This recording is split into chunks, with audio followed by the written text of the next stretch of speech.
दवाओं पर अब क्यूआर कोड होगा। ये केंद्र सरकार की तरफ से फैसला लिया गया है और ये फैसला आने वाले दिनों में लागू होगा। बहुत अहम माना जा रहा है। क्यों है ये फैसला लेने की ज़रूरत, क्या पड़ी, कैसे ये लागू होगा, क्या क्या चुनौतियां फार्मेसी कंपनियों के सामने आने वाली हैं और इसके साथ साथ सरकार की इसके पीछे की मंशा क्या है, आज हम इस पर चर्चा करेंगे।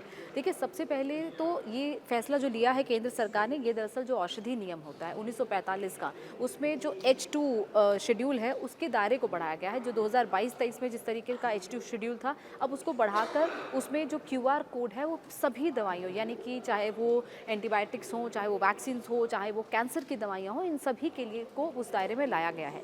दरअसल क्यूआर कोड के ज़रिए अब होगा क्या?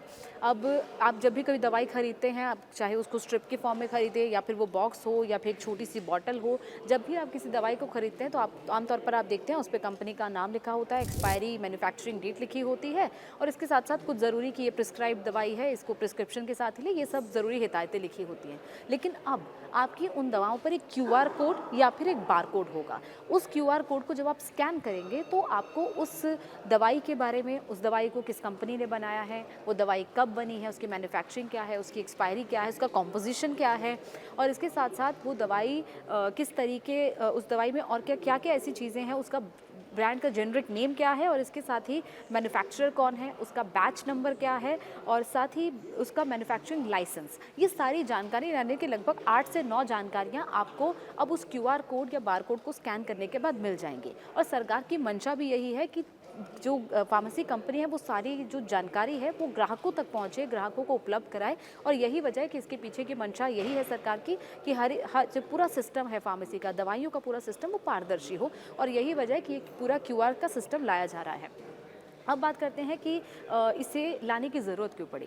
देखिए, हमने देखा है कि पिछले कुछ वक्त में कई ऐसी नकली दवाइयाँ पकड़ी जाती हैं, ख़ासतौर पर कैंसर जैसी अगर गंभीर बीमारी की बात करें तो उसकी जो दवाई है किट्रुडा जो दवाई है, वो उसका देखा है कि वो दवाई उस दवाई की कई ऐसी खेप बरामद हुई हैं जो कि जिसको बस्ट किया है कई बार पुलिस ने, कई ऐसी खेप नकली दवाइयों की बरामद की है। और यही वजह है कि सरकार की मंशा यही है कि इस तरीके की दवाइयाँ जो जान बचाने वाली दवाइयां हैं वो जानलेवा ना हो जाएं और ऐसी जालसाजी से, ऐसी नकली दवाइयों से लोगों को बचाया जा सके और इसके पीछे की मंशा यही है।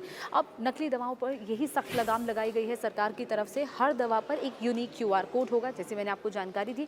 अब वो क्यूआर कोड कहीं भी हो सकता है, वो या तो बॉटल के ऊपर हो सकता है, वो बॉक्स जो आप लेते हैं दवाई का, जो स्ट्रिप का बॉक्स होता है उसके ऊपर भी हो सकता है, अगर उसके ऊपर स्पेस नहीं है तो अंदर स्ट्रिप पे हो सकता है। तो ये क्यूआर कोड अब लगाना हर फार्मेसी कंपनी के लिए ज़रूरी होगा।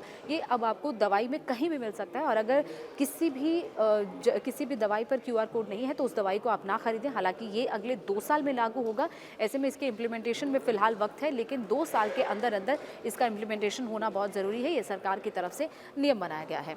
अब फैक्ट्री से फार्मेसी तक की ट्रैकिंग हो पाएगी।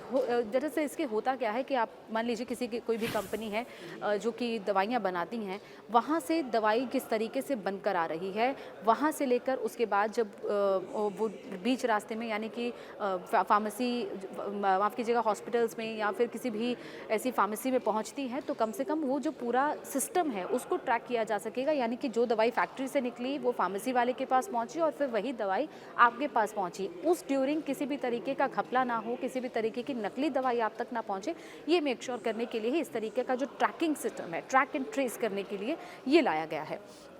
अब वैक्सीन और कैंसर दवाई को भी इसमें शामिल किया गया है। कोई भी आप वैक्सीन लगवाते हैं, फिर चाहे वो किसी भी तरीके का वैक्सीन हो, किसी फ्लू का वैक्सीन हो या फिर कोई भी ऐसा ज़रूरी वैक्सीन जो आपके हेल्थ के लिए ज़रूरी है, उन वैक्सीन्स के बॉटल पर भी आपको वो क्यूआर कोड दिखेगा और कैंसर जैसी दवाइयों के जो बॉटल्स हैं या उनकी स्ट्रिप है उस पर भी वो क्यूआर कोड दिखेगा और उनको भी अब इस दायरे में शामिल किया गया है।